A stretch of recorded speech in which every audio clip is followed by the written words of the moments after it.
belabor this any longer than I have to. I know you've been here a long time. So the first thing I want to do, if you'll remember back in the winter, we hosted the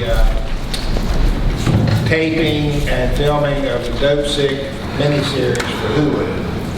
And I can promise you that everyone who worked directly with the lead people on that production, myself and Chief Wickline and Chris Keyser in Public Works, have all received personal thank you notes for our assistance with that. And then they sent one general thank you note to the citizens and the other employees. On behalf of the cast and crew, we would like to thank you, and thank you as bolded, for your participation in the filming of Dope Sick. We have enjoyed working in Virginia and truly appreciate your support. And then it has all of the names of the location department listed on it. And if you go on the Virginia Film Commission's site, they have given us tremendously high marks for accommodation and hospitality and in general working well with them. And Chief Wickline and Chris Keyser were pretty much with them every minute of every day that they were here and took care of them for us. And that's a good thing, so maybe hopefully in the future we can have some more films come to Clifton Forge. A couple of things I want to do tonight. The first thing I would like to do is I'd like to take an opportunity to extend very hearty thanks to Mike and Bill Ackerhold and all of the participants on the Stars and Stripes Committee for providing a wonderful 4th of July celebration at Clifton Forge. And to me, that day was what small town America should be on the birthday of our nation. I was privileged to be able to sit in on those meetings and participate with them just a little bit this year. I consider that a privilege. It's a great group to work with. They put on a tremendous show, and on behalf of everyone in Clifton, thank you all very, very much.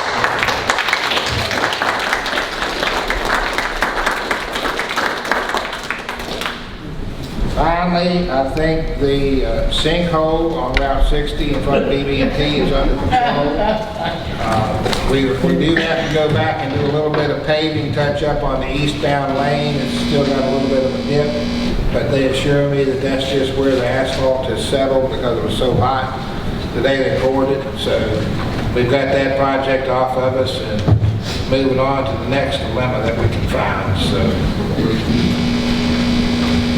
The next three things I want to mention are listed in your packet under upcoming events. Of course, we still have the summer movies every Sunday afternoon at the theater at 3 o'clock, completely free of charge. The dog park is still very much in the running for the grant that we applied for, and also there's information in your packet starting the 3rd of August, August 3rd through 31st. You can access the Bark for Your Park website, cast your vote to support Clifton Forge Dog Park in the running for that grant. So anybody would please do that. That would be a huge boost to bring that to fruition if we could get that done. It's very much like the Giving Day in the Highlands and what have you, and then went through Bergen. So if you do that, the National Night Out we've already talked about, and then this Saturday we have an open house, an invitation to everyone to come and tour the water treatment facility. You can see the new dam repairs, see the structure that they completed up there. Meet your water treatment staff, learn about the whole process of taking raw water, turn it into potable drinking water. It's pretty impressive when you think about it. They're proud of the operation up there. We're proud of the operation up there. So I think it would go a long way if some folks would come up and just take a look at what's going on. We're going to have some light refreshments. They're going to give tours, and we're going to have the presentation that Ethan Miller from Gannett Fleming presented to council on video up there for people to see and hear what was actually done to the dam in the repairs. So it's quite impressive. Mike alluded to this just a little bit earlier. The Parks and Trails Committee has regrouped, had its first meeting, was it Tuesday, Mike? Thursday of last week to get started. We had 16 people in attendance, which was, I thought, a great turnout. The meeting has been scheduled monthly for the second Thursday of every month at 5:30. Starting in August, we're going to go to a different park each time to have our meeting. And we're going to start in August at Washington Park, since that is the park that's gotten the most attention recently, and then move from there, and probably going to divide it up into some subcommittees, but that'll all be discussed in. Anybody that's interested, would like to participate, please come up and join us. Like somebody said earlier, the more the merrier, and that is truly the case here, because everybody's input and everybody's work is greatly needed for that. At Washington Park, we finally have the slab completed under the new shelter. The aprons will be poured, asphalt put on that this week, and when that's done, it'll be completed, and moving forward with them making some plans for some future improvements up there as their money permits and the time permits for them to be able to bring that to fruition. And the two last things, the Armory bathrooms, they've been a nightmare since before I came here to work. We have signed on with a building engineering firm, Spectrum Design, out of Roanoke.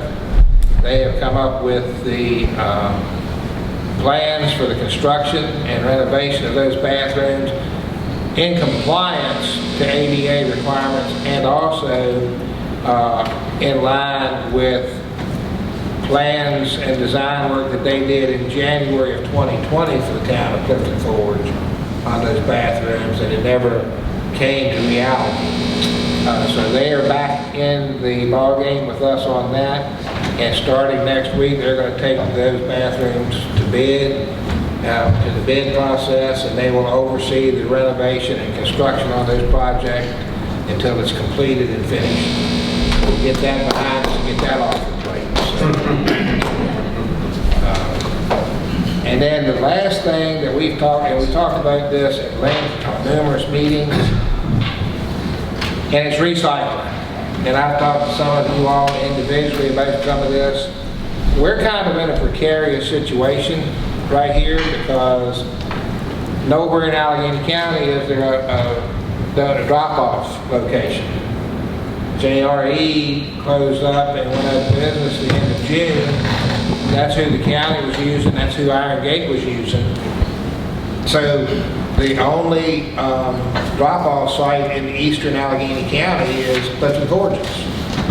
And Clifton Forges bins are getting full, usually within 48, 72 hours after they arrive, completely empty.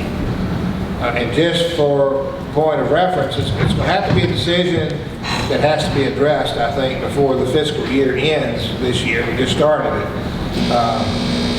For the fiscal year 2021 and 2022, or 2022, I'm sorry, you budgeted a total for the year of $13,110. For the last 6 months accrued, we've already spent $11,703.